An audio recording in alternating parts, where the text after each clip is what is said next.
évite les bruits de fond. Donc, bienvenue à tous sur ce troisième webinaire développement.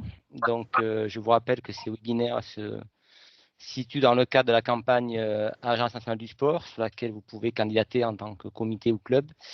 L'idée étant de pouvoir vous accompagner sur des sujets spécifiques pour vous donner des outils concrets en présentant d'une part qu'est-ce qui a été prévu au niveau fédéral sur les différents dispositifs et puis d'autre part de profiter de retours d'expérience, puisque ce qui nous paraît le plus intéressant, c'est de pouvoir quand même partager avec d'autres clubs ou d'autres comités qui ont mis ces actions en œuvre et puis d'en profiter pour développer aussi chez vous ces modèles-là, sachant qu'au final, ce qui est aussi important de notre point de vue, c'est que vous puissiez avoir des billes sur le montage financier de ces opérations et de voir comment ces opérations de développement permettent à vos clubs finalement de mieux fonctionner. Donc pour ça, cet après-midi, on est sur la thématique développer une offre cyclisme santé dans vos clubs ou comités. Et donc, deux intervenants parmi nous. Donc Laetitia Lecorguillet, qui est chargée de mission nationale sur la politique sport-santé de la fédération. Et puis Jean Ponard, qui représente le club Grenoble Métropole, qui a mis en œuvre des actions en faveur du sport-santé. Avant de leur passer la parole, déjà, je les remercie d'être parmi nous, de pouvoir témoigner de leur expérience sur le sujet. Je vais aussi vous montrer rapidement comment on fonctionne sur ces webinaires. Je vous rappelle que vous avez deux moyens pour poser des questions. Alors pour ça, je vais partager mon écran. Voilà. Est-ce que Laetitia, on voit mon écran là? Oui, oui, on voit. Voilà. Donc, vous avez deux solutions. Ici, vous avez un petit icône avec du texte qui permet d'ouvrir ce qu'on appelle la conversation. Vous voyez, à droite de mon écran, j'ai un bandeau avec du texte qui est en fait une forme de chat sur laquelle vous pouvez saisir vos questions à l'écrit que je récupérerai et que je remettrai dans le débat avec les intervenants.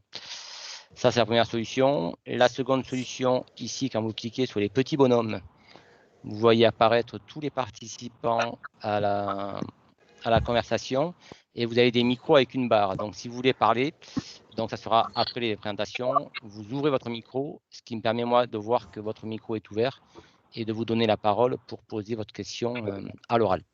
En tout cas, il y a encore des micros ouverts, donc je vous demande franchement à tous de bien couper vos micros, sinon ça fait beaucoup de bruit de fond, c'est très désagréable pour l'intervenant. Et puis en plus, voilà, ça me permettra de voir qui veut parler quand vous ouvrez votre micro. Écoutez, je vais arrêter mon partage d'écran et puis de suite donner la parole à Laetitia, donc, qui va nous présenter quelle est aujourd'hui la politique cyclisme santé au sein de la fédération et comment elle la pilote, elle, au niveau de la fédération. Laetitia, je te laisse la parole. Oui, bonjour à tous. Donc, Thierry vient de me présenter. Donc, je travaille depuis le début de l'année. Je suis chargée de mission cyclisme santé au sein de la Fédération française de cyclisme. Donc, je vais vous présenter par l'intermédiaire d'un diaporama. Donc, je vais vous présenter tout ce qui est mis en place sur le cyclisme santé au sein de la fédération. Donc, je partage mon écran.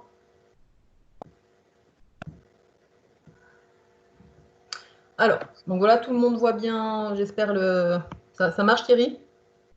Oui, c'est parfait, on voit oui, très bien. Marche bien. Oui. Alors, donc, avant de parler cyclisme santé, je vais vous présenter d'où vient le cyclisme santé. Donc, c'est une volonté ministérielle de développer le sport santé. Et il est officiellement reconnu, le sport santé est officiellement reconnu comme ayant un impact positif sur la santé par l'inscription dans la loi du 26 janvier 2016 relative à la modernisation du système de santé. Alors, cette loi a été mise en application par un décret du 30 décembre 2016 où le médecin traitant a la capacité de prescrire une activité physique adaptée aux patients atteints d'une affection de longue durée. Donc, vous verrez ensuite dans mon diaporama, ça sera marqué ALD. Et c'est dans le cadre du parcours de soins de ces personnes-là. Donc, ensuite, c'est important de distinguer deux sortes de façons de pratiquer. Donc, on distingue le sport santé et le sport sur ordonnance. Donc, le sport santé, ça concerne la prévention primaire. Donc, la pratique d'une activité physique dans une perspective de santé, de bien-être et de la préservation du capital santé du pratiquant. Donc, la prévention primaire, c'est agir en amont de la maladie. C'est de la prévention, c'est pour les personnes qui sont sédentaires. Et nous avons également le sport sur ordonnance, donc une autre façon de pratiquer le sport santé. Donc le sport santé, le sport sur ordonnance, c'est la pratique d'une activité physique adaptée prescrite par un médecin dans un but thérapeutique. Donc le sport sur ordonnance est une pratique réglementée et il y a 30 maladies reconnues dans le sport sur ordonnance. Voilà. Alors, j'essaye de changer de diapositive. Ça ne change pas. Alors, le cyclisme santé. Qu'est-ce que le cyclisme santé? Donc, comme vous le savez, le cyclisme est un sport qui se pratique avec différentes disciplines et sur divers lieux de pratique. Et le cyclisme santé peut, lui, se pratiquer également avec toutes ces disciplines et sur les divers lieux de pratique. Donc, ça peut être pratiqué sur route, sur piste, avec le cyclocross, en VTT, en BMX, en vélo à assistance électrique et sur divers lieux de pratique. Donc, ça peut être pratiqué sur route, sur vélo d'appartement pour des personnes ayant des pathologies plus importantes, sur chemin, sur le vélodrome, sur une piste BMX et également en salle avec comme je vous ai dit, un vélo d'appartement. Alors, pour qui est concerné par le cyclisme santé? Donc, tout type de public peut être concerné par le cyclisme santé, donc de tout âge. Quand je dis de tout âge, ça peut aller des enfants à la personne âgée. Les enfants peuvent être concernés également, puisqu'ils peuvent être sédentaires aussi. Donc d'un niveau débutant à un niveau confirmé. Donc, qui est concerné plus particulièrement? Donc, les personnes sédentaires en perte d'autonomie ou éloignées d'une pratique physique, les personnes atteintes de maladies métaboliques, donc des personnes ayant du diabète, de l'obésité, des personnes atteintes de maladies cardiovasculaires, donc hypertension, artériopathie, infarctus et respiratoire, donc l'asthme, par exemple des maladies comme l'asthme, et également des personnes atteintes du cancer et ou en rémission de cancer. Donc vous voyez, ça concerne vraiment une grande partie de la population qui veut pratiquer pour sa santé, pour améliorer sa santé. Donc, comme vous le savez également, le cyclisme est une activité bénéfique pour la santé. Donc, tout d'abord, sur le plan physique, le cyclisme est un sport porté, donc qui limite les traumatismes ostéo-articulaires et musculo-tendineux. Le cyclisme aussi permet de mobiliser l'ensemble des groupes musculaires. Il stimule les organes impliqués dans la vue, l'ouïe et le toucher. Il améliore la condition physique en développant les systèmes cardiovasculaires et énergétiques de façon progressive et adaptée. Il améliore la psychomotricité, donc l'équilibre, la coordination, etc. Et le cyclisme a également un impact bénéfique sur le plan psychologique et socio-éducatif grâce à la pratique en club. Donc le cyclisme permet de rompre l'isolement par une pratique collective, de lutter contre la sédentarité en concrétisant des projets personnels, de retrouver une hygiène de vie saine et équilibrée et d'apporter du bien-être. Tout ça grâce à la pratique en club. Donc, plusieurs actions ont été mises en place par la fédération, déjà depuis quelques années, et depuis septembre 2019, par exemple, il y a la création des licences santé. Cette année, nous mettons en place des formations de vélo santé. Et il y a également un réseau de clubs cyclistes santé. Donc, je vais vous expliquer ça sur les diapositives suivantes. Alors, tout d'abord, les licences santé. Donc, les personnes pouvant pratiquer le cyclisme à des fins de santé peuvent accéder soit à la licence santé, soit à la licence loisir. Donc, la licence santé, quant à elle, est plus réduite, puisqu'elle correspond à ce que j'ai pu vous évoquer tout à l'heure, au sport sur ordonnance. Donc, c'est quelque chose qui est réglementé. Donc, les personnes pouvant accéder à la licence santé sont les personnes ayant des pathologies chroniques en affection longue durée, donc ALD, donc les personnes en état d'obésité ou d'hypertension artérielle. Ces personnes-là, pour pouvoir accéder à la licence santé, doivent avoir une prescription médicale par le médecin, d'activité physique adaptée, et également c'est un certificat d'absence de contre-indication à la pratique, et le renouvellement de ce cas-ci est annuel. Alors, la licence santé est à un prix de 30 €. Et les personnes voulant pratiquer du cyclisme à des fins de santé peuvent avoir accès à la licence loisir pour 46 €. Donc, c'est pour les personnes sédentaires désirant se remettre dans l'activité. Ensuite, les formations coach vélo santé. C'est la deuxième grande action de la fédération en termes de cyclisme santé. Donc, les formations coach vélo santé ont été cette formation a été créée depuis plusieurs années. Le contenu de cette formation a été créé par le docteur Colette Norman. Et cette année, j'ai été embauchée notamment pour mettre en place ces formations coach vélo santé. Donc, 3 niveaux sur ces formations. Le niveau 1, accompagnateur. Le niveau 2, initiateur. Et le niveau 3, coach vélo santé. Donc, alors, le premier niveau, niveau 1, accompagnateur. Pour pouvoir accéder à ce niveau 1 accompagnateur, les prérequis nécessaires sont la licence FFC, le PSC1 et le PSC1. Donc, ces deux prérequis sont indispensables pour les 3 niveaux de formation. Cette formation permet d'assurer de façon bénévole l'accueil et l'encadrement des cyclistes santé en prévention primaire pour tous. Donc, c'est vraiment en termes de prévention.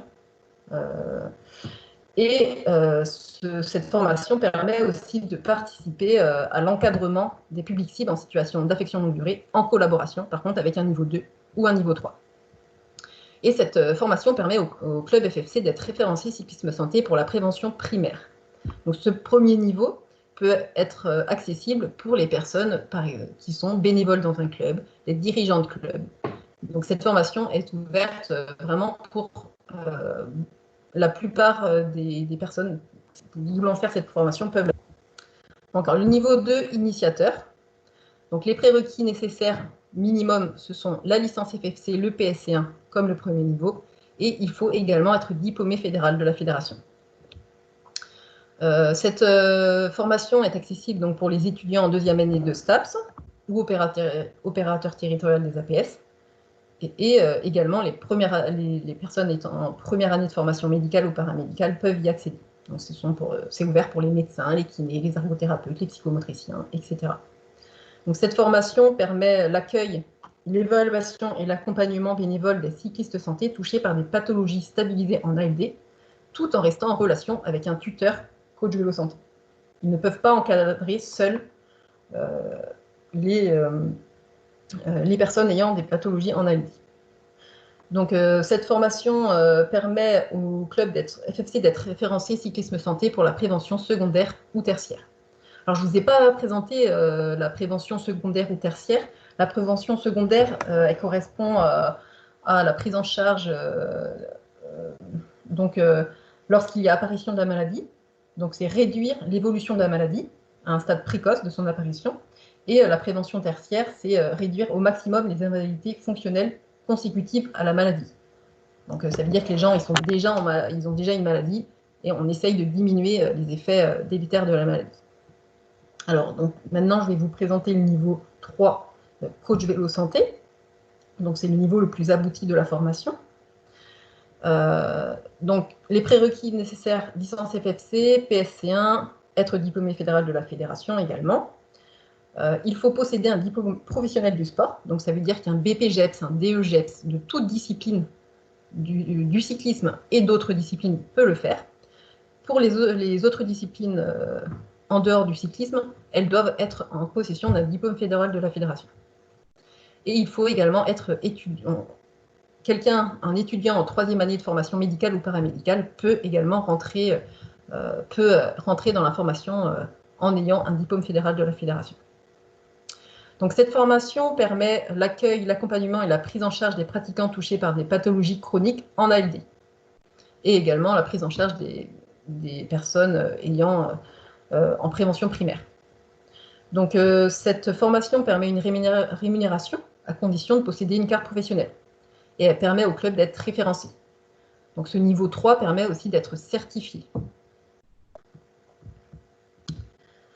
Donc, alors, en 2020, nous avons mis en place des formations Colojo Santé, donc 2 formations proposées par l'Institut national de formation de la Fédération, donc le 29 et 30 août à Bourgoin-Jallieu, et le 3 et 4 septembre à Saint-Quentin-en-Yvelines. Cette formation a lieu à distance, donc les personnes sont déjà en apprentissage de la formation. Et il y a également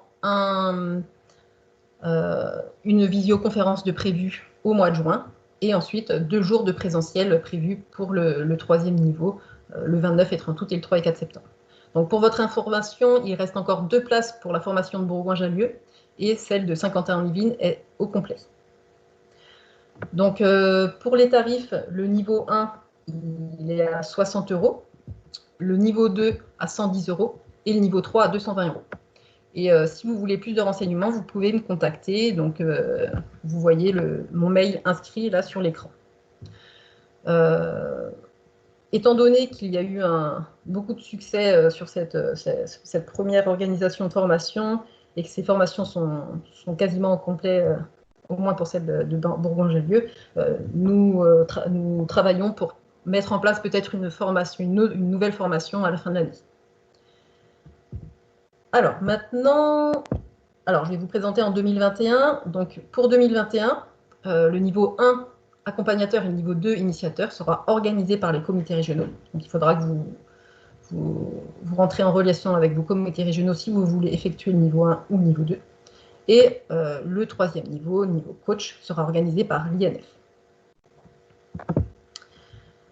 Alors, 3e action de la fédération, ça correspond à la mise en place d'un réseau de clubs cyclisme santé.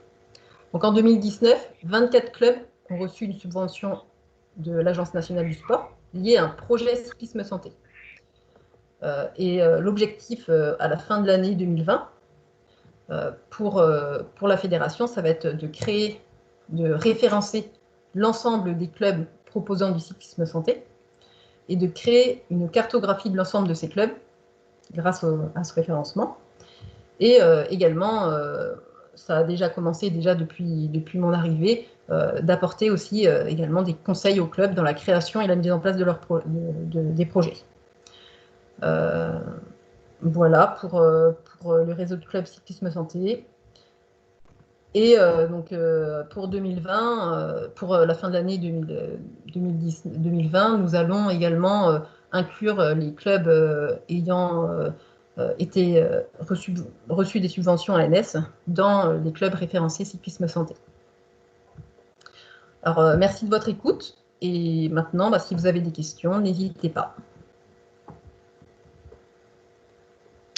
Bien, merci Laetitia. Je crois que c'était clair sur ce qui est fait par la fédération. Donc effectivement, dans la foulée de ce que vient de dire Laetitia, je vous invite aussi à candidater sur des projets cyclisme santé, puisque c'est encore ouvert jusqu'au 8 mai. Il y a encore de la place, on va dire. Pour l'instant, on est loin d'avoir atteint le quota de tout ce qui était prévu. Donc voilà, j'espère que cette conférence permettra aussi de vous donner des billes pour aller monter des projets et postuler sur la campagne 2020. Alors, je ne vois pas de questions écrites, mais est-ce qu'il y a des gens qui veulent poser une question à l'oral? La parole est ouverte. Si quelqu'un veut parler, il ouvre son micro et il peut y aller. Oui, bonjour Nicolas. Alors, merci de vous présenter. Oui, bonjour. Nicolas, allez-y. Je sais pas, on est plusieurs. Bonjour. Je travaille dans un club de VTT à côté du Pic Saint-Loup, pas loin de Montpellier. Ah bah voilà, ok. Donc, on va mettre en place une formation pour moi, pour pouvoir proposer cette activité en plus des activités qu'on fait avec les enfants. Et une question un peu plus précise, dans les ALD, qu'est-ce qu'on a? Est-ce qu'on a une liste des ALD? Oui, vous pouvez trouver la liste des personnes sur Internet, des pathologies. D'accord. Ok. il y a 30 maladies, donc comme j'ai pu dire. Et donc, ça, c'est pour. Vous trouverez la liste de ces personnes-là sur Internet. Ça marche. Ok, merci. Très bien. On avait Philippe qui voulait poser une question aussi. Je ne sais pas si vous êtes toujours là.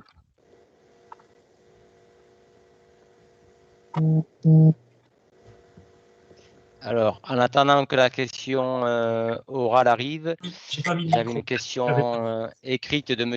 Maillet qui nous demande, pour assurer les formations de niveau 1 et 2 avec les comités régionaux, c'est qui peut assurer ces formations? Je crois que tu l'as un peu évoqué, Laetitia, mais peut-être repréciser ça. Des personnes ont passé des formations de formateurs. Donc, on a déjà une liste de personnes pouvant effectuer ces formations. Et également, les niveaux 3 coach de santé pourront également effectuer les formations de niveau 1 et niveau 2. Alors, ok, pour continuer. Ce que je n'ai pas évoqué, c'est que la première journée de formation pour le niveau 1 était réalisée par un technicien formateur. Par contre, pour le niveau 2, la première journée est effectuée par un technicien formateur et le deuxième jour, le niveau 2 est effectué sur 1 jour et demi et la demi-journée est effectuée par un médecin. Donc, il y a quand même. Après, on a une liste aussi de médecins formateurs pour les niveaux 2. Qui peut aussi effectuer. Après, ça sera aux comités régionaux de justement organiser ceci. Bonjour, Marie-Pierre Vialet, comité de la Guadeloupe. J'ai une petite question justement à ce sujet. Je ne suis pas sûre que pour l'outre-mer, notamment la Martinique, la Guyane et la Guadeloupe, il y ait effectivement des personnes qui aient suivi cette formation. Donc, je voudrais savoir s'il y a une session déjà de prévue. Excusez-moi, j'ai pris un petit peu en cours. Une autre session de formation de prévue. Alors, nous réfléchissons pour en mettre en place une. Je crois qu'il y a une personne qui vient de la Martinique qui passe la formation. Mais nous sommes en réflexion de façon pour mettre en place des formations en Guadeloupe aussi et en Martinique pour pouvoir aussi former dans les départements d'outre-mer. D'accord. Très bien, merci. Bien, alors Philippe, je crois que ce coup-ci, votre micro était ouvert. Voilà, j'avais oublié de mettre le micro, donc effectivement. Non, juste une petite question, parce que donc nous, on est en train, Nicolas on est du même club, on est en train de débuter dans ce travail, et en même temps qu'on débute, il faut déjà présenter le dossier de subvention, donc évidemment, on présente un dossier de subvention, mais le projet, au fur et à mesure, il va s'enrichir. Peut-être que ce qu'on présente initialement dans le dossier ne sera pas exactement à l'arrivée ce qu'il y a dans le projet, puisque tout va se construire. Donc, c'est un petit peu difficile à savoir. Et la question que je voulais savoir par rapport à ces aides, parce que bon, donc, on va avoir un moniteur professionnel qui va travailler sur le dossier, donc il y a forcément un coût. Et fonction des subventions, ça modifiera le coût de cotisation qu'on va demander aux gens. Donc, on aura ces décisions de subvention, est-ce qu'elles vont intervenir avant le mois de septembre? Est-ce qu'on aura, avant de démarrer l'activité, une idée de ce qu'on peut avoir comme subvention? Oui, alors là-dessus, je peux vous répondre précisément. La commission nationale ANS a lieu les 10 et 11 juin. Et donc, vous aurez les résultats de la commission forcément avant fin juin. Et sachant que l'agence nationale est aussi assez réactive, puisque les crédits arriveront dans l'été. Donc, oui, pour les activités qui vont démarrer à la rentrée, à la fois, vous connaîtrez le montant et à la fois, vous aurez déjà l'argent qui aura été versé. Merci. Oui, Hélène. Bien. Oui, allez-y. Vous m'entendez? Oui. Oui. Oui, nous, on avait un projet de participer à la formation qui a été annulée à Bourgoin et puis malheureusement, les dates de fin août ne nous correspondent pas parce que dans l'eau, nous avons des infirmières et que vu le coronavirus, tout a été chamboulé. Est-ce que d'ici la fin de l'année, on peut espérer en avoir une autre à Bourgoin? Je ne peux pas vous assurer qu'il y en aura il y aura une formation niveau 1 ou niveau 2 à Bourgoin. Après, il faut qu'on voit avec les comités régionaux quand est-ce qu'on va pouvoir vraiment leur donner la possibilité de mettre en place ces formations. Mais j'espère que oui, ça arrivera rapidement. On a eu beaucoup de demandes ces derniers jours pour la mise en place de ces formations. Donc, on va faire le possible pour qu'une formation puisse avoir lieu. Après, je ne sais pas si elle sera à Bourgoin-Jallieu, déjà, vu qu'il y en a déjà eu une d'organisée à Bourgoin. Ok, d'accord. Bien, alors Laetitia, il y a une autre question écrite qui est arrivée de Sissi qui nous demande si un BESAC a nécessité de faire la formation FFC. Alors oui, il y a la nécessité parce que premièrement déjà, cette formation va pouvoir apporter des connaissances en matière de cyclisme santé, donc d'adapter la pratique d'activité physique adaptée par rapport au cyclisme. Cette formation va permettre aussi au club d'être référencé cyclisme santé et du coup d'être sur la cartographie des clubs référencés cyclisme santé. Donc oui, il y a bien sûr une nécessité pour un BESAC de pouvoir effectuer cette formation. Et puis une autre chose, c'est pour pouvoir pratiquer, pouvoir avoir des personnes en pathologie, en affection de longue durée, il est important de pouvoir avoir une formation sport santé. Bien, merci. Est-ce qu'il y a encore une dernière question ou est-ce qu'on passe directement la parole à Jean pour la suite et la mise en œuvre sur un club? Je ne vois pas de questions écrites. Si quelqu'un pose une question à l'oral, il a encore temps. Oui, sinon, bonjour. je passe la parole à Jean. Oui. Est-ce que vous m'entendez? Bonjour. Je suis Mathieu Gagnon, bon. président du club de Vivonne dans la Vienne, à côté de Poitiers. Et j'ai une question concernant l'accès à la plateforme de formation. On a reçu un lien et certains membres de mon club m'ont indiqué avoir des difficultés à se connecter. Et je voulais juste savoir à qui il fallait s'adresser pour... Oui, je lui ai répondu. Bonjour, Monsieur Gagnon. J'ai répondu à la personne de votre club qui avait des problèmes de connexion. Je l'ai renvoyé vers la personne concernée. Ok, d'accord. Bon, ok. Merci. Pas de problème.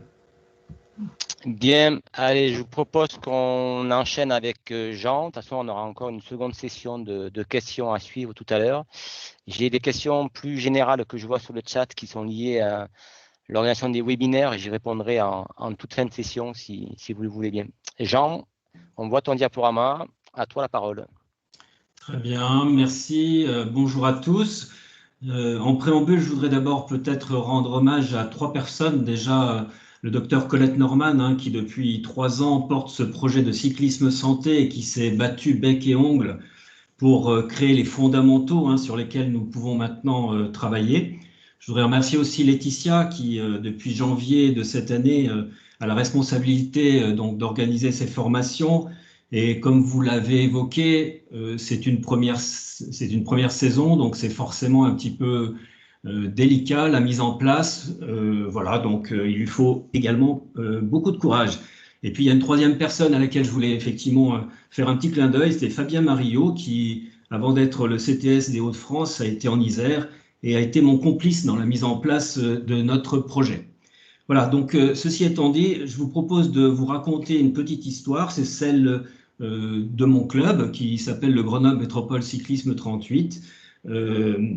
C'est en fait l'histoire d'un club, d'une équipe et de dirigeants et de coureurs et qui, au fil des années, se sont investis sur d'autres thèmes que simplement la performance, la compétition et la formation des jeunes. On a eu 2 axes qui se sont rajoutés. La santé, ça va être notre projet d'aujourd'hui, et puis également donc la citoyenneté. Est-ce que le diapo est bien visible? Pas de souci? Oui, c'est très bien. Ok, donc j'enchaîne. Alors, quelques remarques, voilà, simplement vous dire que ce que je vais évoquer devant vous, c'est simplement une expérience, c'est pas une expertise. Si ça peut vous donner des idées pour initier un projet qui vous appartient, ça sera de toute façon cela l'objectif. Vous dire qu'en fait, comme c'est écrit ici, hein, que ça doit être vraiment une décision de toute une équipe dans votre club et que ce n'est pas simplement un homme qui peut porter ce projet-là. Il faut effectivement qu'il y ait des gens qui se prennent ce projet en main, mais il faut que toute l'équipe des dirigeants soit derrière. Parce que, comme vous le pouvez l'imaginer, ça peut très vite créer des tensions. Si certains n'ont pas compris l'intérêt du cyclisme santé, il peut très vite apparaître des tensions. Voilà, donc on doit pouvoir mener de manière conjointe aussi bien la compétition que les autres actions et notamment le sport santé. Vous dire que également il faut un petit peu de courage et d'obstination pour mener à bien ce projet, puisque nous on avait démarré il y a 9 ans, en 2011, et que bon, à l'époque on n'avait pas toutes ces recommandations du cyclisme, de la pratique sportive sur ordonnance, mais ça nous paraissait une nécessité, donc voilà, on s'est investi relativement tôt sur ce projet-là. Donc vous dire que voilà, il faut effectivement avoir, à mon avis, 2 responsables qui s'impliquent dans ce projet-là, et puis faire preuve de beaucoup d'obstination, de conviction. Et avant de démarrer, la première chose, c'est déjà de faire un état des lieux, c'est-à-dire qu'est-ce qui se passe chez moi, quel est le public que je souhaite atteindre et comment, voilà, dans quelle direction je vais commencer mes préliminaires, si j'ose dire. Alors, qui est-ce que je peux acquérir? Est-ce que ce sont des gens qui vont être purement des sédentaires, auquel cas c'est, comme on l'a évoqué, comme vous l'a présenté Laetitia, c'est des gens qui n'ont pas de pathologie a priori déclarée, donc c'est des gens qui sont en relative bonne santé, comme j'allais dire comme vous et moi. Et puis, sinon, est-ce que vous mettez la barre un peu plus haute et vous allez effectivement accueillir des gens qui ont une pathologie plus reconnue, plus importante et qui sont classés donc en affection longue durée, c'est ce que vous voyez résumé en ALD. Ensuite, une fois que vous aurez fait votre choix, quel est le niveau d'intervention, de prise en charge? C'est également où est-ce que vous allez trouver ce public? Parce qu'on s'aperçoit qu'il y a parfois des difficultés, vous faites un beau projet et puis en fait, après, vous n'avez pas les patients qui correspondent. Donc ça veut dire qu'il va falloir rentrer en contact avec, dans votre environnement, les structures qui accueillent et qui sont dépositaires de ce public. Je vous ai parlé ici des hôpitaux, des cliniques, mais ça peut être des centres de rééducation. Selon vos choix, ça peut être effectivement des foyers de jeunes, ça peut être des EHPAD, ça peut être des médecins simplement qui instituent des projets d'accompagnement. Il faut savoir aussi que ces patients ou ces gens sédentaires, ils sont d'abord chez eux. Alors quand je dis ça, ça veut dire qu'il faut aller les chercher, parce que bien souvent, c'est difficile de les amener à vous. Et parfois, vous pouvez commencer simplement dans votre club parce qu'il se trouve qu'en dehors des compétiteurs qui sont les vôtres, vous avez des familles, vous avez des parents, vous avez même des enfants. Et ça peut être intéressant déjà de faire cette proposition dans l'environnement dans lequel vous êtes bien intégré, bien inséré et voilà, avec lequel vous travaillez. Après, vous avez d'autres sources qui vont vous permettre de rentrer en contact avec ce public sport santé. Ce sont effectivement un certain nombre de plateformes qu'on trouve dans presque tous les départements, certainement pas tous, donc il faut vous renseigner. Il faut vous renseigner auprès du CDOS, le comité départemental olympique et sportif, auprès du comité régional olympique et sportif, mais auprès également du conseil départemental qui peut être de votre département ou le conseil régional de votre région. Voilà, il y a dans chacune de ces structures bien souvent des plateformes qui sont mises en place et dont l'objectif c'est de mettre en lien l'offre et la demande. Ce qui veut dire que vous allez faire une offre de service, mais il faut que ça corresponde à la demande d'un certain public. Et avant de vous lancer dans votre offre de service, il faut que vous ayez bien cerné vers quel public vous allez, Est-ce que ça va être des jeunes qui seront diabétiques? Est-ce que ça va être des seniors? Est-ce que ça va être d'autres publics, des gens qui sont en convalescence de maladies cardiaques ou en convalescence de cancer ou de leucémie? Voilà, ce sont importants de cibler ce public. Voilà. Et lorsque vous aurez effectivement pris contact avec ces plateformes, il est important de vous faire référencer vos projets auprès de ces plateformes qui devraient vous amener cette patientèle, si j'ose dire. Alors là, maintenant, je vais vous parler un petit peu de l'expérience que nous avons, c'est-à-dire, en fait, nous avons créé depuis 2001 un créneau hebdomadaire. Il se trouve que c'est le mercredi de 17h30 à 19h30.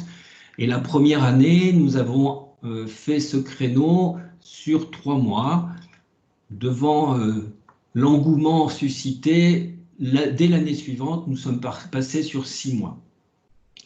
Donc nous accueillons 10 à 12 personnes, si vous voulez, sur un entraînement qui est encadré avec donc un professionnel de l'activité cycliste et puis un professionnel de santé, en l'occurrence un médecin ou un kiné ou un paramédical qui a une petite observation sur le plan santé. Ce que je vous conseille également, comme je vous l'ai écrit, c'est d'avoir un groupe WhatsApp, par exemple, qui est un outil de communication intéressant, c'est-à-dire qu'en fait, si pour une raison ou pour une autre, votre entraînement du mercredi, vous avez une demi-heure avant une pluie catastrophique, c'est peut-être pas la peine de prévoir une sortie.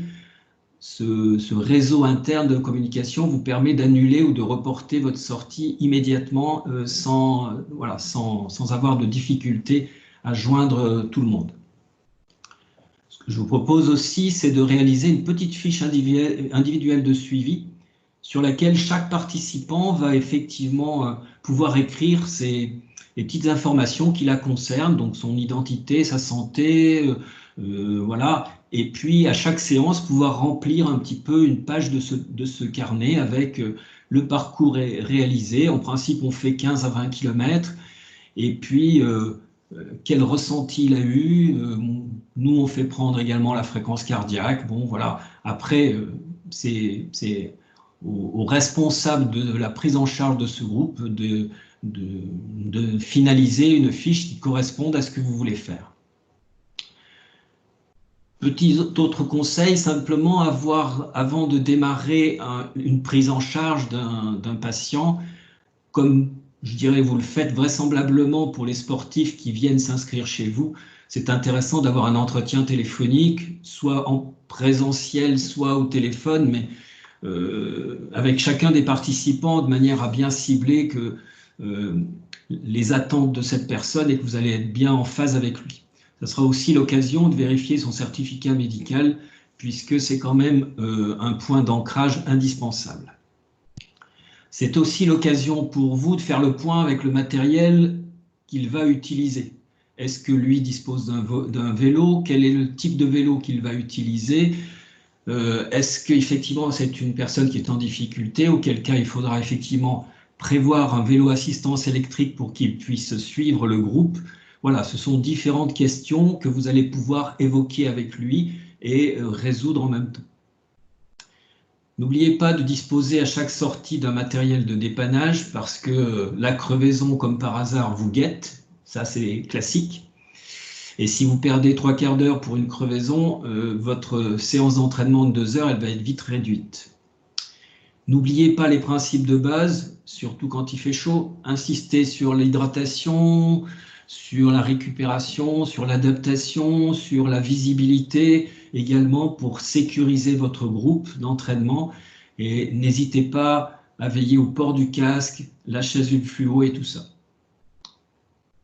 Si on aborde le problème financier, parce que je pense que vous allez l'évoquer,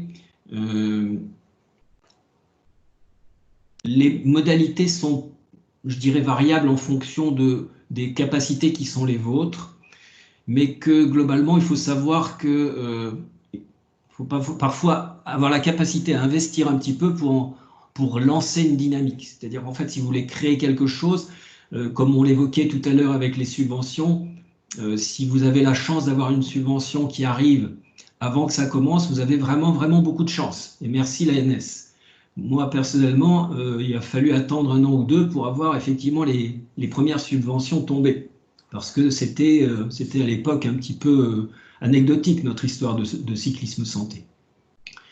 Mais quand vous croyez à un projet, quand vous le défendez, quand vous allez argumenter, après, effectivement, vous avez une écoute et vous arrivez effectivement à obtenir ce qui me paraît intéressant, c'est-à-dire pouvoir déjà obtenir l'autofinancement de votre projet. Alors, j'ai noté là en italique que la gratuité que l'on peut vouloir proposer parfois parce que ce sont des gens en difficulté, parce que ce sont des patients, des choses comme ça, on n'est pas la sécurité sociale et je pense que la gratuité n'est pas un critère d'efficacité comme je vous l'ai écrit. Et bien souvent, vous apercevez quand c'est gratuit, ben, les gens, ils oublient de venir, ils sont beaucoup moins fidèles. Alors que si vous mettez un minimum financier, ça permet de fidéliser votre groupe. Donc c'est vrai que pour nous, on a été déficitaire la première année. Et j'ai eu la chance justement d'avoir un comité directeur qui est resté solidaire sur ce projet-là. Nous avons pu continuer cette activité et finalement arriver peu à peu à l'autofinancer. Alors quand je dis autofinancer, ça veut dire, vous allez le voir, que les gens vont payer leur formation, leur accompagnement, et que vous, de votre côté, vous allez pouvoir effectivement répondre à des appels à projets qui vont vous permettre d'enrichir un petit peu les recettes de votre club, ce qui n'est pas dénué d'intérêt. Le coût moyen d'une intervention, d'une prise en charge d'un bénéficiaire, c'est d'environ 9 € par séance. Et donc on fait, pour simplifier l'affaire, on fait des forfaits sur 3 mois de 110 € ou de 190 € par an, ce qui représente entre fin mars et fin septembre environ 30 séances, 30 entraînements. Au jour d'aujourd'hui, ce que l'on ne faisait pas avant, mais au jour d'aujourd'hui, on rajoute le prix de la licence. Donc je vous rappelle ce que vous a dit Laetitia, 30 € pour la licence cyclisme santé, 46 € pour la licence loisir. Et nous avons une adhésion au club qui est de 65 €, ce qui finalement fait un montant quand même qui n'est pas négligeable. Alors effectivement, pour donner de la dynamique, je dirais, à notre projet de coach vélo santé, puisque c'est le nom qu'on lui a donné, on a organisé des événements annexes, si vous voulez, qui sont des petits défis. Alors on a fait, puisqu'on est dans une région de montagne au cœur des Alpes, on a fait la montée de l'Alpe d'Huez, par exemple, en vélo assistance électrique. Et c'est souvent des grands moments d'émotion, des gens qui vous disent, bah, de toute façon, moi, j'y arriverai pas. Et puis, en fait, tout le monde y arrive, bien sûr, parce qu'il y a une dynamique de groupe qui est absolument fabuleuse. Et vous avez beaucoup d'émotions et beaucoup de gens qui pleurent à l'arrivée. Donc, c'est vraiment très fort. On a également organisé depuis 3 ans ce qu'on appelle la Définoise Santé, qui est en fait un parcours d'une étape du Tour de France qu'on fait en vélo assistance électrique, par équipage de 4 à 5 et par relais. C'est-à-dire, en fait, je fais 3 km si je peux, j'en fais 30 si je peux. Le but du jeu, c'est effectivement de faire le parcours de cette étape. Voilà, ça, c'est un grand moment d'émotion aussi, puisque l'année dernière, on a fait l'étape du Tour de France entre Saint-Jean-de-Maurienne et Tignes, la fameuse étape où les coureurs n'ont pas pu terminer à cause de la boue. Eh bien, nous l'avons faite. Ça a été un grand plaisir pour tout le monde. Et puis, nous avons rajouté d'autres choses qui sont le camion atelier, c'est-à-dire dans certains quartiers de notre commune, on place le camion du club qui, en cours de semaine, vient faire un petit peu de l'apprentissage, comment j'entretiens, comment je répare mon vélo. Voilà. Et puis, on a mis en place depuis 2 ans ce qu'on appelle des mises en selle, des remises en selle, c'est-à-dire qu'en fait, on accueille des gens qui n'ont jamais touché le vélo, qui n'ont jamais fait de vélo, et on leur apprend à remonter sur un vélo. Voilà, donc ce que j'avais à vous proposer dans les animations que l'on fait aujourd'hui à l'intérieur de ce club qui s'appelle le Grenoble Métropole Cyclisme 38. Voilà Thierry ce que j'avais à dire, mais je pense qu'il y aura merci Jean. Très belle illustration, je crois, de ce qu'on peut faire en matière de sport santé. Alors, il y a déjà beaucoup de questions. On a notamment une question qui est liée au réseau des médecins et au réseau fédéral. Jean, est-ce que les médecins, finalement, connaissent le dispositif qui est mis en place par la FFC? C'est Pauline qui nous pose cette question. Alors, je pense que la réponse, elle est claire que non, puisqu'en fait, le dispositif que nous mettons en place, il est quand même récent.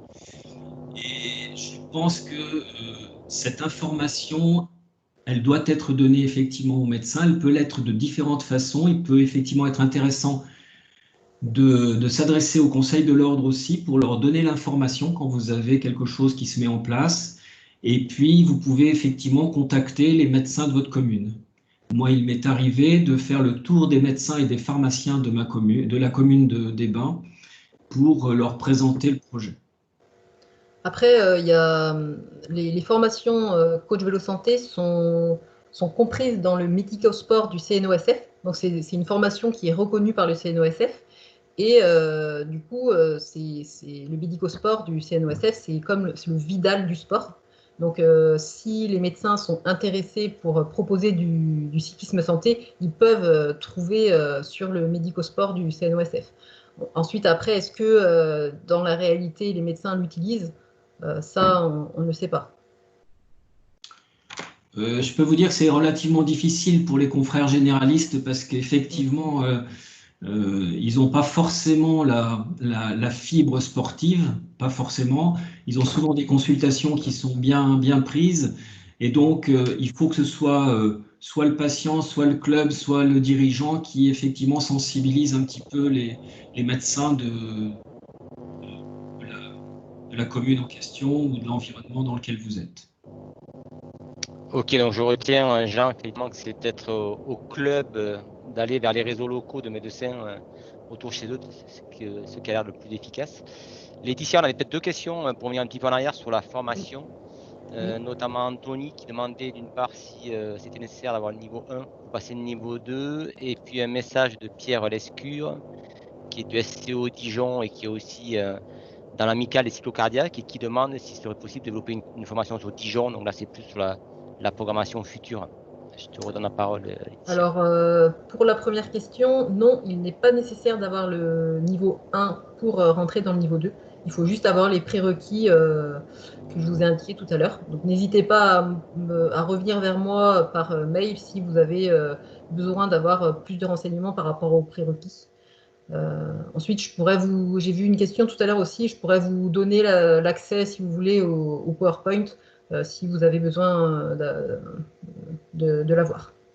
Ensuite, par rapport à la question du SCO Dijon, je ne sais pas, alors il faudra voir avec votre comité régional s'il y a une organisation, s'il y a une formation d'organiser en 2021.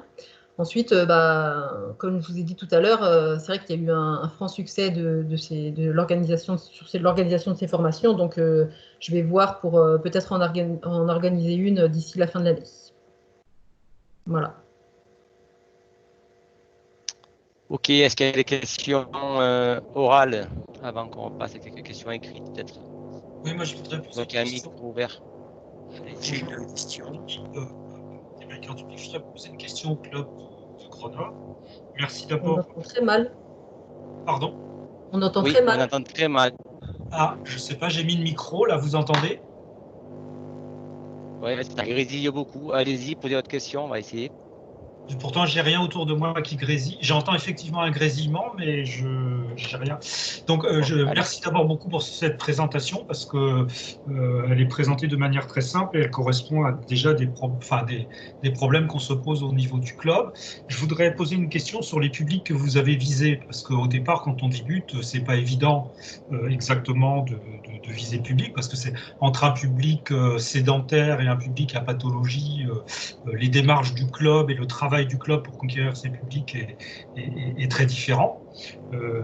Nous, c'est vrai que plus sobrement, dans un premier temps, on comptait plus peut-être s'adresser à un public sédentaire et au fur et à mesure du temps travailler vers les hôpitaux, les cliniques, parce qu'on a la chance d'avoir des cliniques de rééducation dans le coin. Donc je voulais savoir, vous, au niveau du club de Grenoble, au tout début où vous avez créé l'activité, quel a été le premier public cible? Est-ce que c'était, comme vous dites, simplement les gens du club sédentaires, ou est-ce que vous avez aussi, dès le début, visé des pathologies, ou est-ce que c'est venu dans un deuxième temps? Alors, merci pour votre question. Effectivement, alors, on a fonctionné complètement à l'inverse de ce qu'on aurait pu imaginer, pour des raisons que vous allez tout de suite comprendre. C'est-à-dire qu'en fait, on s'est adressé à un public qui était donc dans les suites, en convalescence de maladies cancéreuses, et notamment sur le cancer du sein. Pour une raison très simple, c'est que j'étais moi-même responsable d'une unité de réadaptation à l'exercice dans un centre de rééducation, et donc je travaillais sur le cancer du sein. Donc effectivement, ça a été pour moi la prise de conscience que faire intervenir, faire rééduquer des gens, des patientes dans un univers fermé, contraint, qui est un centre de rééducation, c'était très très bien, ça les faisait progresser, sauf que quand ils sortaient, eh ben, il ne se passait plus rien, ils arrêtaient, dans la majorité des cas. Et l'idée, ça a été justement de faire ce lien entre ce centre de rééducation dans lequel je travaillais à l'époque et que je ne travaille plus maintenant, et puis de continuer à avoir cette démarche d'accueillir ces gens et de les amener donc vers un club cycliste pour maintenir une activité de loisir, enfin de rééducation, santé, mais qui soit hors mur, c'est-à-dire qui soit en dehors du centre de rééducation. Et c'est vrai, si je peux rajouter peut-être, c'est qu'en fait, on s'est ouvert, nous, au public sédentaire, au public qui nous concerne, c'est-à-dire en fait les mamans, les copines de coureurs, les gens comme ça, dans un deuxième, même troisième temps, alors qu'en fait, moi, j'aurais conseillé, et je vous conseillerais de commencer par l'inverse, mais bon, voilà, c'est notre histoire, quoi. Oui. Pierre Lescure, est-ce que je pourrais poser une question? Oui, ça passe mal, mais allez-y. C'est une question pour Jean. Je voudrais savoir combien ils sont, quand il organise une sortie dans les groupes, à peu près ils sont combien, la moyenne d'âge, et s'il faut faire une déclaration au préfecture avant de faire une sortie. Donc en fait, alors combien sommes-nous? Eh bien ça varie, ça peut être entre 4 et 12, mais en tous les cas, théoriquement, on respecte le quota de 10 personnes par éducateur, sauf que nous, on est forcément, dans la majorité des cas, avec donc un professionnel de santé, un professionnel sportif et un bénévole. On est très fréquemment 3, pour en avoir un devant, si vous voulez, un qui ramasse ceux qui sont en difficulté, et puis une troisième personne qui fait le fil conducteur. Alors après, ça dépend des périodes, c'est-à-dire qu'en fait, comme on fonctionne par exemple tout l'été, au milieu de l'été, on a moitié moins d'effectifs, et on fonctionne souvent à 2, il m'est même arrivé de fonctionner tout seul par moment. Donc ça, c'est pour répondre à la question du nombre. Après, notre activité, elle est une activité qui fait partie de ce que nous faisons habituellement. L'assurance couvre cette activité. Chaque patient a également une assurance responsabilité civile personnelle, et nous nous contentons de cela, en tous les cas, pour assurer le groupe. Je ne sais pas, il y avait une troisième partie de la question que j'ai zappée. Une déclaration en préfecture, éventuellement, est-ce que c'est nécessaire? Pas du tout, il n'y a pas de compétition, il n'y a pas de choses comme ça. Donc en fait, il n'y a aucune raison de déclaration, et en plus, ce sont des petits groupes, donc on ne perturbe pas la circulation en tous les cas. Je peux revenir sur une question par rapport au sport santé. Parce que le sport santé, pour nous, dans l'amicale des cyclo-cardiaques, on ne parle pas de sport, on parle d'activité physique. Parce que le sport, ça ne colle pas avec les gens qui ont un problème cardiaque. C'est nécessaire. Avant, il ne fallait pas du tout bouger. Aujourd'hui, il faut faire faut faire de la marche, il ne faut pas faire de VTT, on peut faire de la marche, on peut faire du vélo, mais on ne parle jamais de sport. C'est un mot qu'on bannit de notre vocabulaire parce que ça incite à la performance et c'est contraire au moteur de la vie, quoi, si vous voulez. Vous avez raison. Il faudrait plutôt employer activité physique et non pas sport pour les personnes pour pratiquer. Après, c'est une erreur de langage, du coup, sport santé, on utilise le terme sport santé, mais on pourrait parler de activité physique santé aussi. Ceci étant, je me permets simplement, la licence, elle s'appelle cyclisme santé et l'autre licence s'appelle loisir bien-être. Je veux dire qu'en fait, on est effectivement tout à fait en phase avec ce que vous venez de dire, c'est-à-dire qu'en fait, le sport, c'est quand même, ça répond à des règles très précises de pratique. Ce n'est pas du tout l'objectif, effectivement, du cyclisme santé, qui lui est plus dans la notion de reprise du bien-être, de la confiance en soi et effectivement d'améliorer son état de santé. Alors, on a plusieurs questions pour vous deux sur l'encadrement, notamment Stéphane Roger qui demande si c'est nécessaire d'avoir un coach vélo santé dans le club, ou si un niveau 2 est suffisant. Donc, en gros, comment on fait si jamais il n'y avait pas de coach? Et aussi une question de David Bouvet qui demande si les diplômes coach santé sont inscrits sur la carte professionnelle. Donc, Laetitia, Jean. Sur la carte professionnelle, non, ça ne sera pas indiqué sur la carte professionnelle parce que ce n'est pas un diplôme, c'est une certification. Donc, ça sera par contre noté sur la licence FFC, la certification, comme un diplôme fédéral.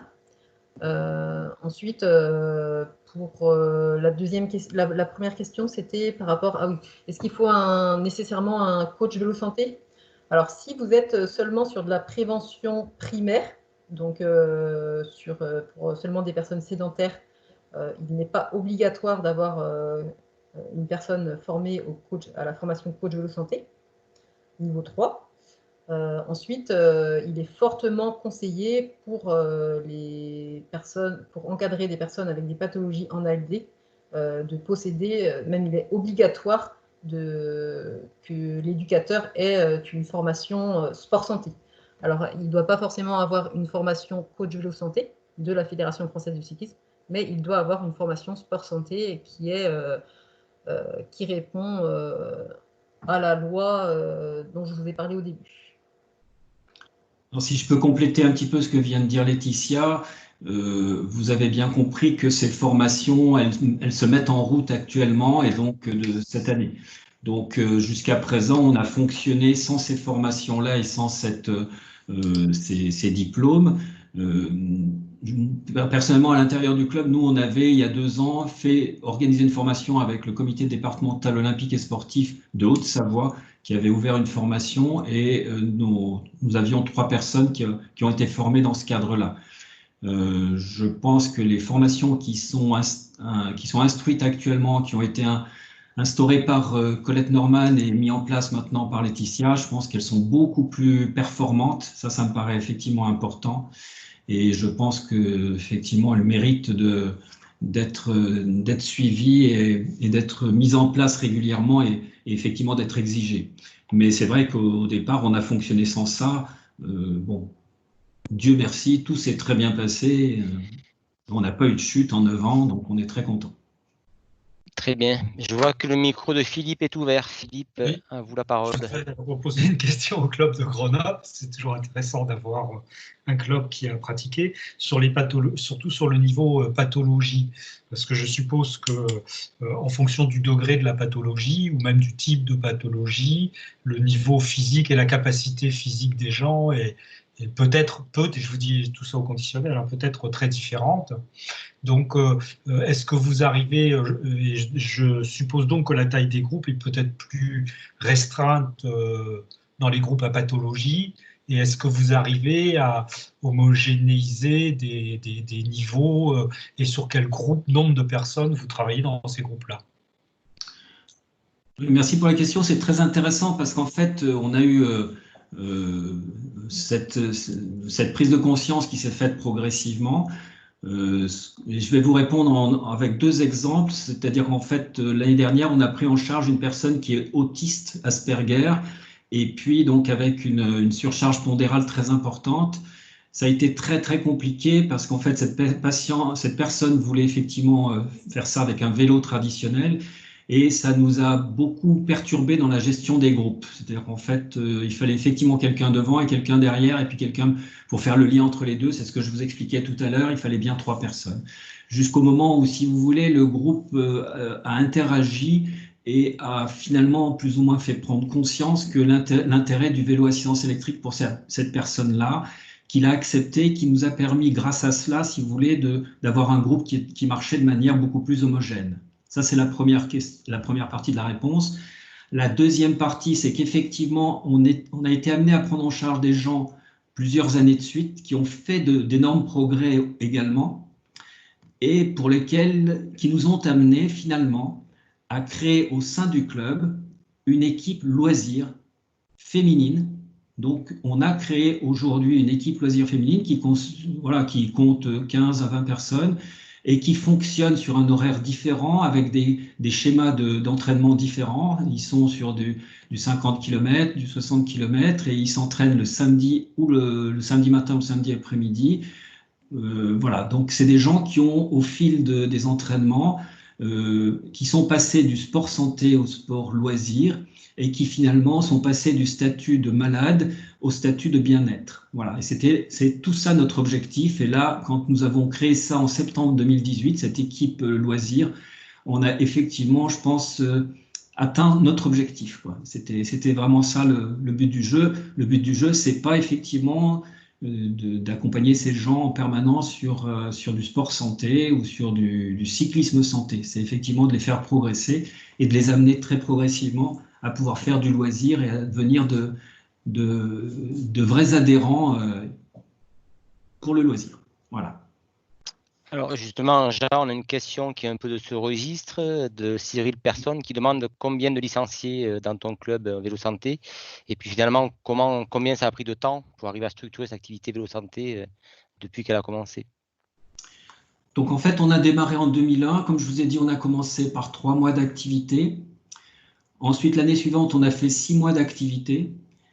Et puis, il y a 4-5 ans, on s'est aperçu qu'entraîner les gens pendant 6 mois de l'année, et puis quand il fait mauvais, on ne fait plus rien et on les récupère au mois de mars, ce n'était pas forcément une bonne opération.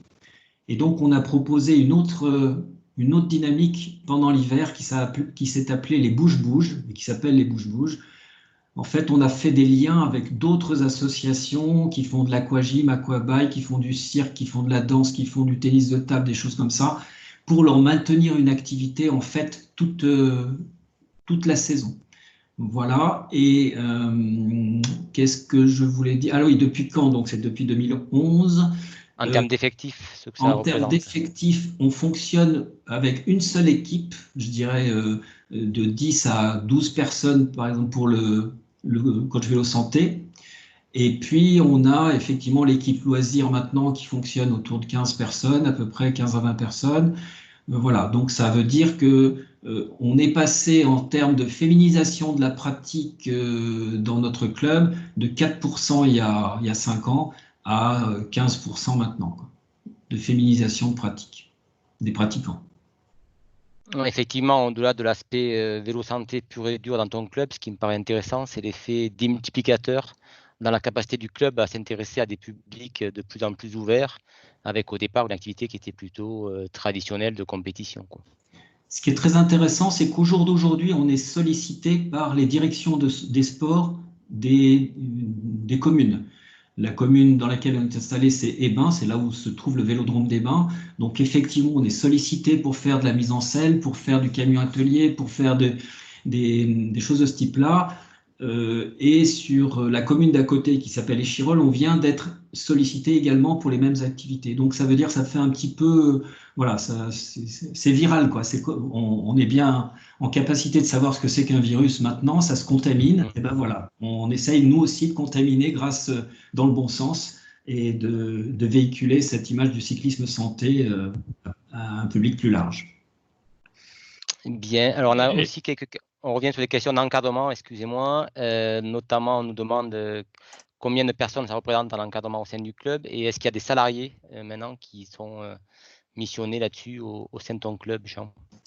Oui, alors nous, on a déjà 2 salariés. Déjà, on a donc un emploi civique plus un stagiaire STAPS, master.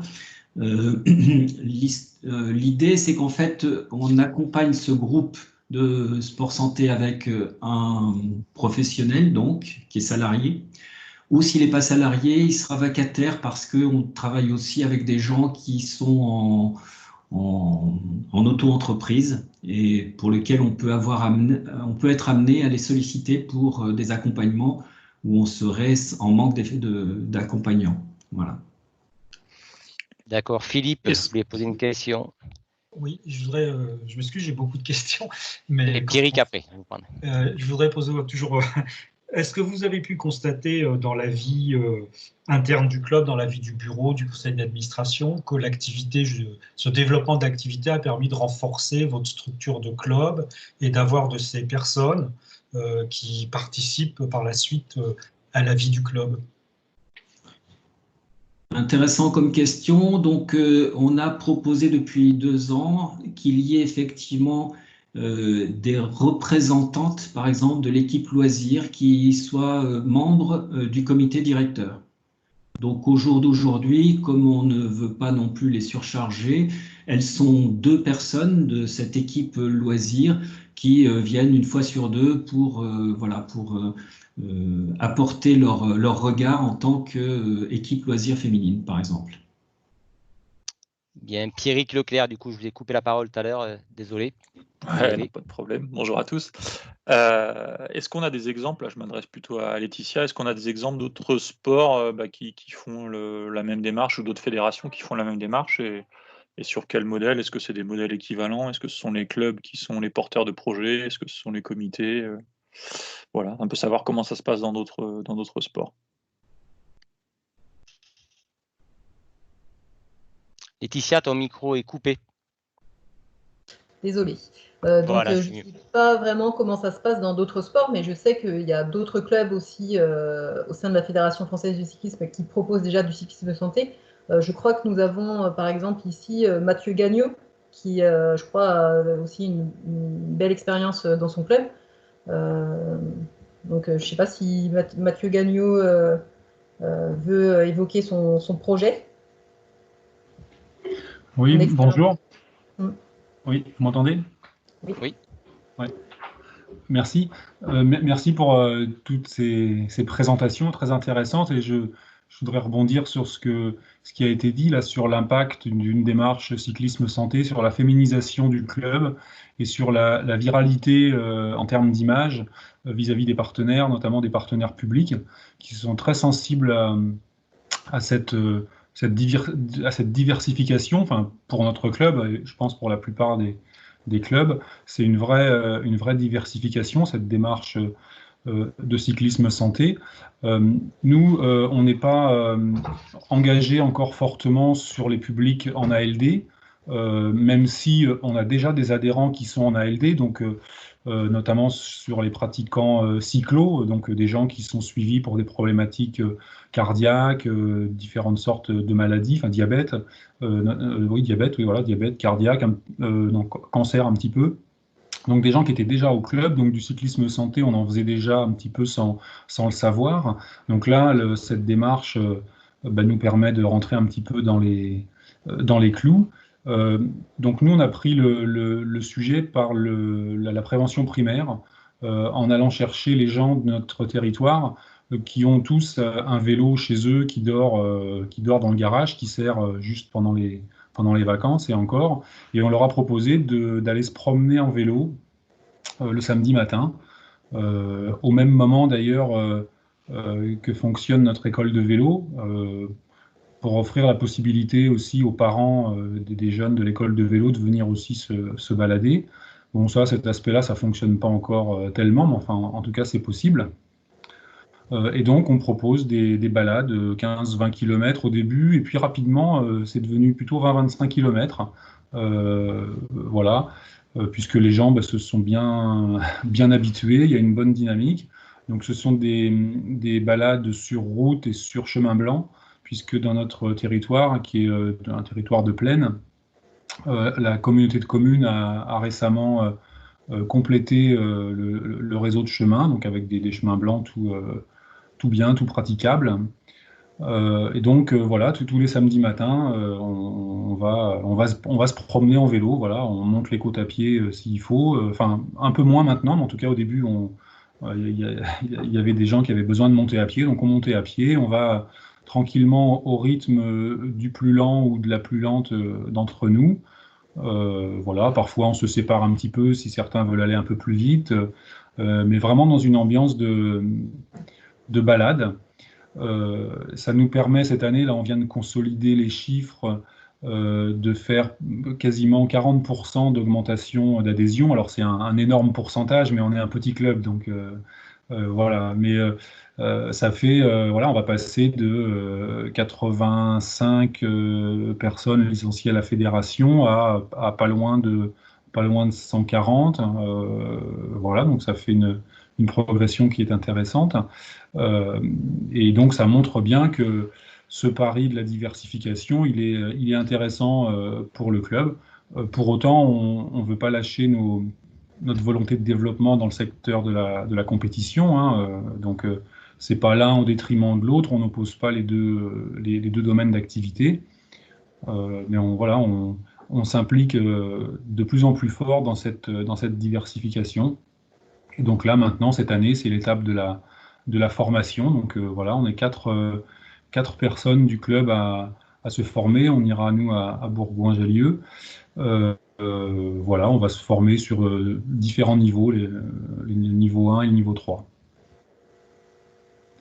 Merci de votre expérience. Okay.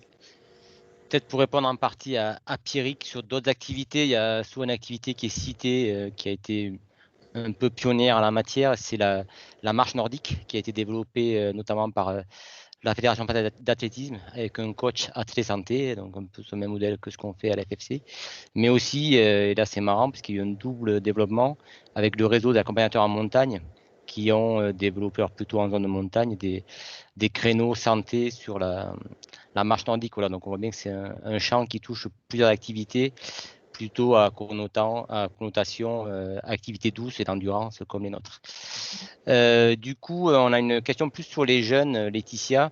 C'est Arnaud Nivet qui nous dit par rapport aux personnes obèses et notamment les enfants en surpoids, est-ce que la FFC communique auprès de l'éducation nationale et pourrait proposer aux familles concernées via des infirmières scolaires peut-être des interventions, sachant que la FFC est déjà conventionnée avec l'éducation nationale sur plusieurs actions. Oui, après, c'est vrai qu'on n'a pas encore vraiment, par rapport au cyclisme santé, travaillé là-dessus. Mais si un club veut mettre en place un projet avec des écoles par rapport au cyclisme santé, et il y a la possibilité aussi de s'occuper, d'aller vers les enfants. C'est sûr que les enfants et adolescents sont de plus en plus sédentaires et du coup en surpoids ou obèses. Donc c'est aussi un créneau de pratiquants que vous pouvez aller chercher par les clubs. Bien, pour finir si je peux me permettre simplement vous rapprocher des réseaux tels qu'on l'évoquait tout à l'heure sur Prédop et autres, qui sont des réseaux spécifiques, par exemple pour des diabétiques ou des jeunes diabétiques ou des gens comme ça. C'est vraiment donc les plateformes qu'on évoquait précédemment, comité départemental olympique et tout ça. Adressez-vous à ces gens-là, ils ont souvent des demandes qui leur sont faites. Donc ça permet effectivement de participer à cela aussi. Jean, un petit détail technique, si tu peux couper ton partage d'écran, ça permettra qu'on te voit à l'écran et qu'on voit aussi les intervenants. Merci. Du coup, peut-être, je propose qu'on finisse par une dernière question, avec une question d'ouverture liée à l'actualité. Donc, c'est Gérard Pégon, collègue de la direction technique nationale, qui nous demande si par rapport au nouveau plan tout récent qui a été annoncé ce matin par le gouvernement, je ne sais pas si vous avez vu, mais un plan vélo de 20 millions d'euros pour encourager la pratique du vélo.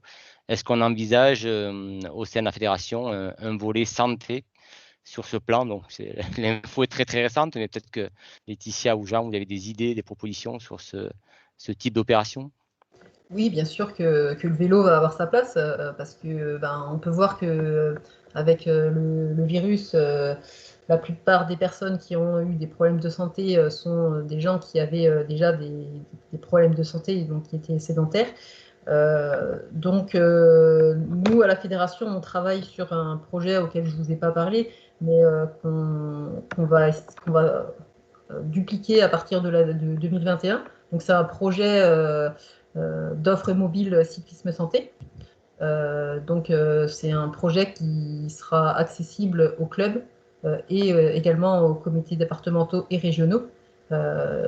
Donc, oui, on travaille là-dessus pour que le vélo ait sa place pour tout le monde, quoi. Je ne sais pas si Jean peut ajouter des choses. Oui, simplement vous donner un petit regard, puisque c'est tout récent cette question, Thierry.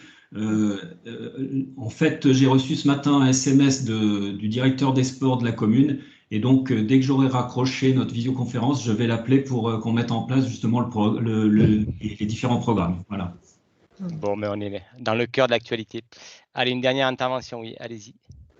Oui, dans le cadre de ce plan vélo, justement, je voulais signaler qu'au niveau du club de Vivonne, là, on a discuté, nous aussi, aujourd'hui, vous voyez, apparemment, c'est la journée du cyclisme santé, d'un projet de vélo-école, c'est-à-dire de pouvoir intervenir dans l'ensemble des écoles de la communauté de communes, alors plus sur un volet prévention de l'accidentologie au collège, mais ça fait aussi une opportunité pour faire entrer, entre guillemets, le cyclisme santé dans l'école, puisque en matière là, on a parlé beaucoup de personnes malades, on a vu des photos de personnes d'un certain âge, mais il ne faut pas oublier qu'en matière de prévention santé, l'investissement pour l'avenir, il se fait auprès des jeunes, et donc essayons aussi d'être présents sur ce volet-là, et donc en inscrivant tout ça dans le cadre du plan vélo, les mobilités douces, la santé, les collectivités, ils sont vraiment très, très sensibles. Bien, écoutez, merci à tous. On est déjà à 1h15 de conférence, donc je pense qu'on n'a pas épuisé le sujet malheureusement, mais en tout cas, on a déjà bien fait le tour.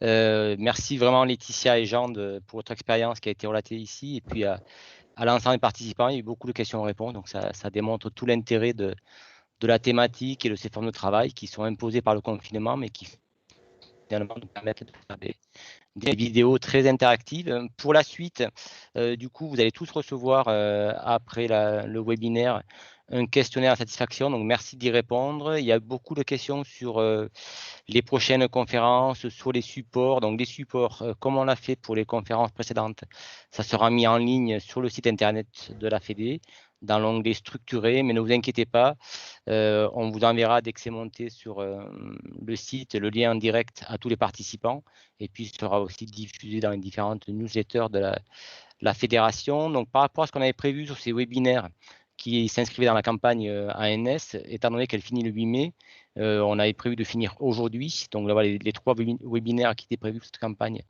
vont s'achever, mais vu la demande qu'il y a eu sur ces webinaires, là on a quand même sur celui-là fermé les inscriptions hier parce qu'il y avait trop de monde, donc on nous demande de poursuivre, donc on reviendra vers vous dans les semaines qui vont venir, et peut-être que l'idée c'est que suite au confinement, on continuera à faire des temps d'information sur les thématiques qui suscitent de l'intérêt.